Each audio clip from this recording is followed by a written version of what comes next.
Assalamu alaikum, peace be upon you all. This is your host Amna Ahmed, and you're watching Muslim Network TV. Welcome back to another episode of Next Gen. Here on Next Gen, we speak about the issues that we are facing in our world today, current events specifically.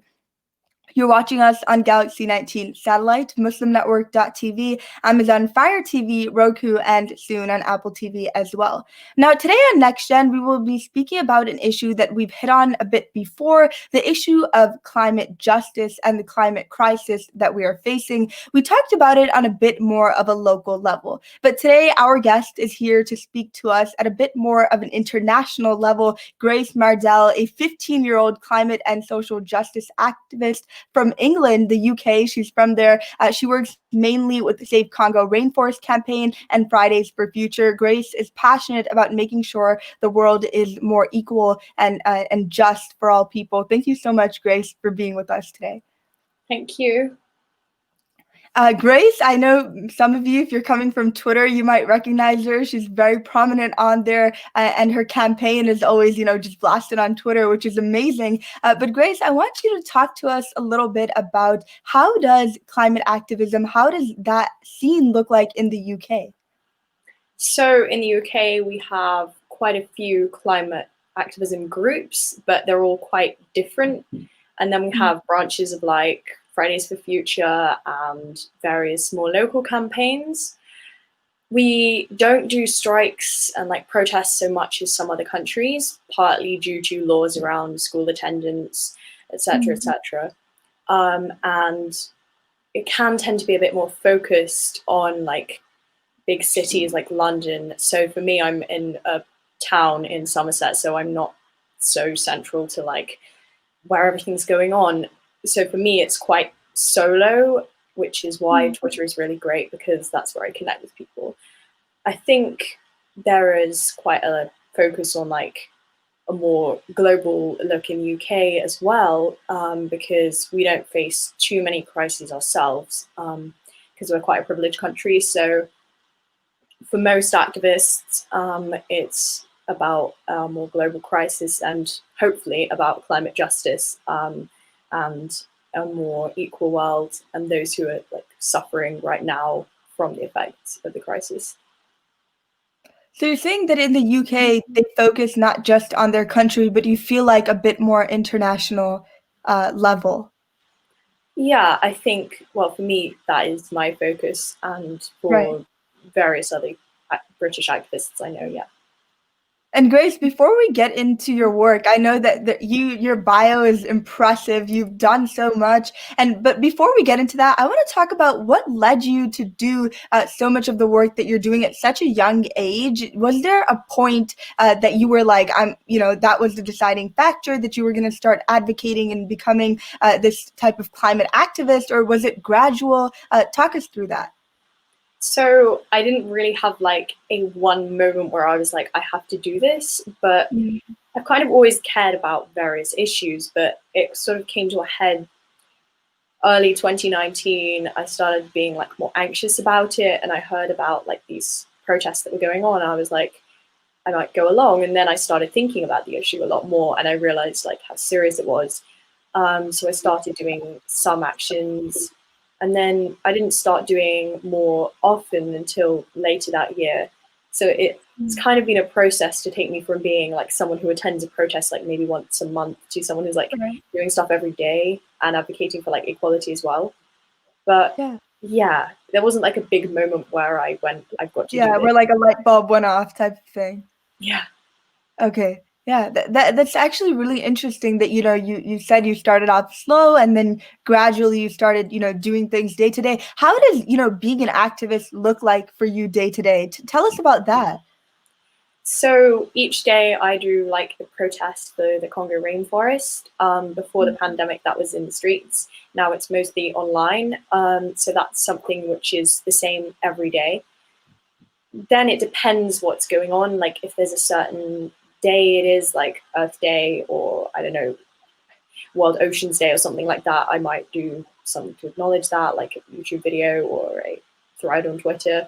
And mostly I just generally advocate, like when I see issues of inequality or like the climate crisis and effects of it, I will just speak up about it on Twitter mostly, or in wherever I am. Yeah. So yeah. Yeah, it seems like the internet really plays a big role in a lot of you connecting perhaps with other activists. How has the internet been able to help you other than that? So obviously it's a platform where you can actually share your voice, and where I am, there's not much of a platform for me to do that in real life very often. So I use Twitter and YouTube and so on as a way to get my message out there and be visible, and and also to connect a lot with people and have this network. And I wouldn't be able to do very much activism, certainly in the middle of a pandemic, without being able Right. to use apps like Twitter and things. So yeah, it plays quite a big role. Yeah, I feel like with the pandemic, much of our things have been webinars or, like you said, Twitter storms and things of that sort. It's been very difficult to do Yeah. protests and rallies. Totally agree with you. But tell us about your work with the Save Congo Rainforest to people who might not even be familiar with what's going on. Can you explain that to us? So it basically started in November 2019. I noticed this activist called Vanessa Nakate. She's Ugandan. And she was doing protests for the Congo rainforest because there were fires there which were threatening it, which no one was talking about. And that was partly because it was in Africa. But it's the second largest rainforest in the world. And, it makes sense to be talking about it because it has global implications if something happens to it. Aside from the fires, then there's also been a lot of deforestation and injustice to the indigenous communities in the Congo rainforest and so on. So it was like a really important issue. And when I noticed this, I was like, not only is it a really important issue, this person is doing this basically all alone and she needs some support. So I started doing it as well. And from there, it kind of took off, and now there are quite a few of us. And I also do quite a lot of like organizing with the campaign when there is something going on. Recently, we haven't been doing so much, but when there is, then I get involved with that.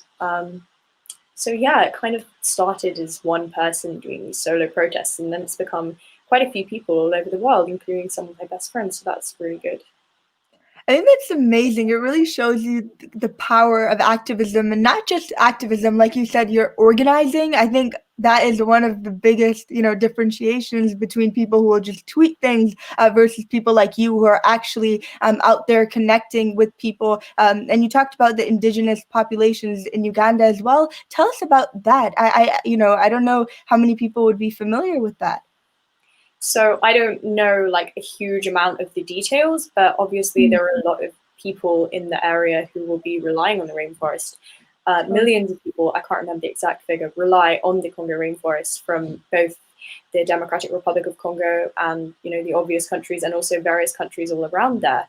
And indigenous communities especially will rely on it and live there. And then there's deforestation and companies, especially from the West, coming in and destroying it.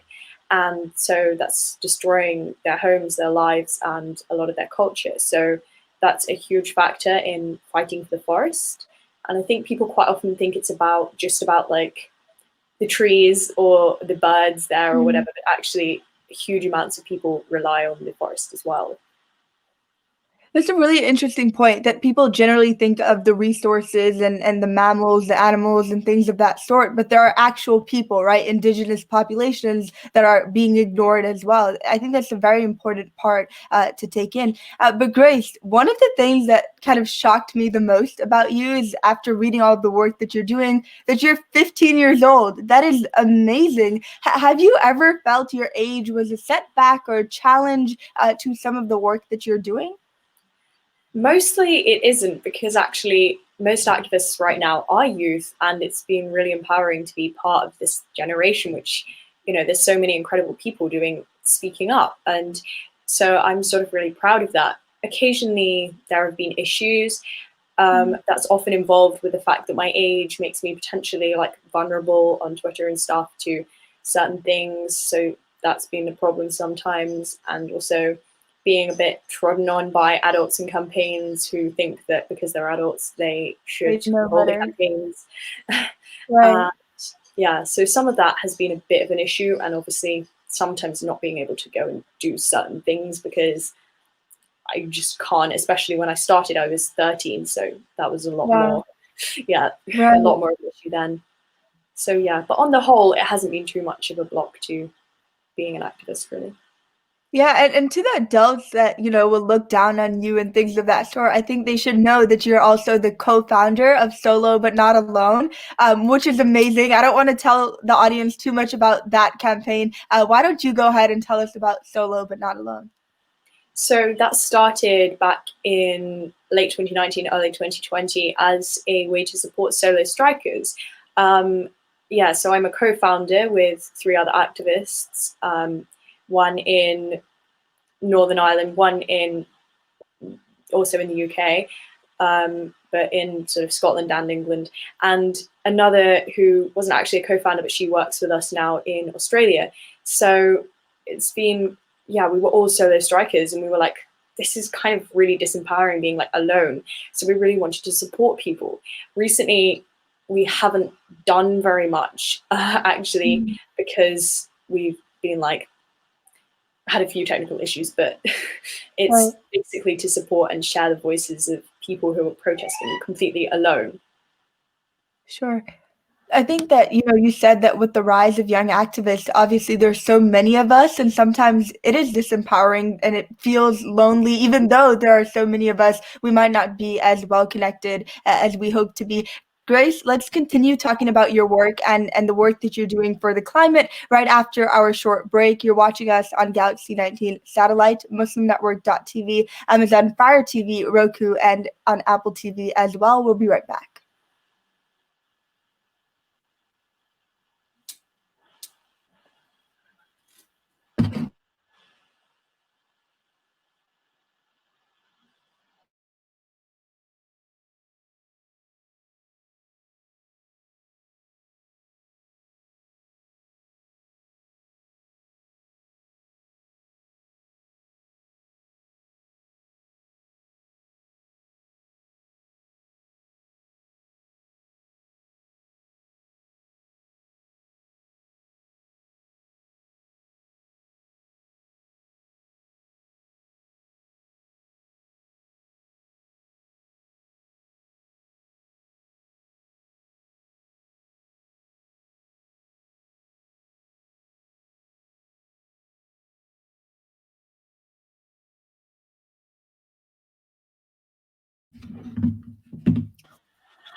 Welcome back to NextGen. I'm here with Grace, who is a 15-year-old climate activist based in England. She's been doing phenomenal work. And Grace, let's continue talking about that work. Another campaign, another project that you started is called Standing Up. I know that you are a writer and you've been connecting with activists in order for to launch this campaign. And now it's on its way. It started. Tell us about Standing Up. So that was basically, I decided to start interviewing some other activists because I knew I had something of a platform and I really wanted to share that with other activists for various issues. So a while back, before I'd even properly formed the project, I asked an activist if she would like to be interviewed, and she said yes. And so then I was like, okay, I'm going to do this now. And the name Standing Up is just like, people standing up for issues. And I just started to write these pieces on Medium, which is an app where you can write your own articles and interview people and sort of share their work. And I've done that for activists for Black Lives Matter, LGBTQ plus rights, equality in a variety of ways, and the climate crisis and mental health. So far, I've only actually published 4 interviews, but I've got some more in the Coming works. up. Yeah. And what has been the initial or the primary response to Standing Up? I think mine personally was, that is so cool, right? Like, I want to read the stories, and the things that you're covering are so diverse, but I want to know, what was the response of other people as well? It was mostly quite positive, and all the activists I interviewed were really happy to be interviewed and have their stories put out there. Some of them had more followers than me, but it was a way for me to share it with a different audience, and some of them had less, and it was a way to boost their voices. and I think people were mostly very positive about it, especially the like acquaintances and friends of the people I interviewed. I would like it to get more traction because I feel like some of them people will just look at it and they're like, that's cool, but they don't actually bother to read it, which I know I do sometimes myself with articles. But so I would like it to be like more of a thing and people actually go and look rather than just say, I'm going to retweet that. But I think on the whole, the reaction has been very positive, and it's been really nice to work on as well. Yeah. And what about the response to the rest of the work that you do, right? The Save Congo Rainforest and Solo But Not Alone and the other campaigns that you have the responses been primarily from young people or what, what group are we looking at there? And has it been positive? Mostly, obviously, there are trolls and there are haters and there are weirdos on the internet. That's kind of a given. So there's been all that. But mostly it's been quite positive, and quite a few of my friends in the campaign say that I inspired them to start. And yeah, so that's quite nice to think that I have inspired some people. I also think I'm being overestimated sometimes, but and it has been a lot of young people who've joined, but there are also some older people, which isn't always a positive thing, but can be a positive thing. And mostly it's been quite positive. I do get the odd, hate or someone being like, why don't you care about the people? Why is it just about the forest? Which, as I already mentioned, it's definitely about both. Right. But on the whole, yeah, it's been quite positive and there hasn't been too much, hate or difficulties. And you are 15 years old. What is your goal for the future? How do you hope to continue this? Well, I think as long as there is injustice in the world, I'm going to keep standing up for things because I can't just look and see that that's happening and just ignore it or say, oh, that's really bad, but not do anything.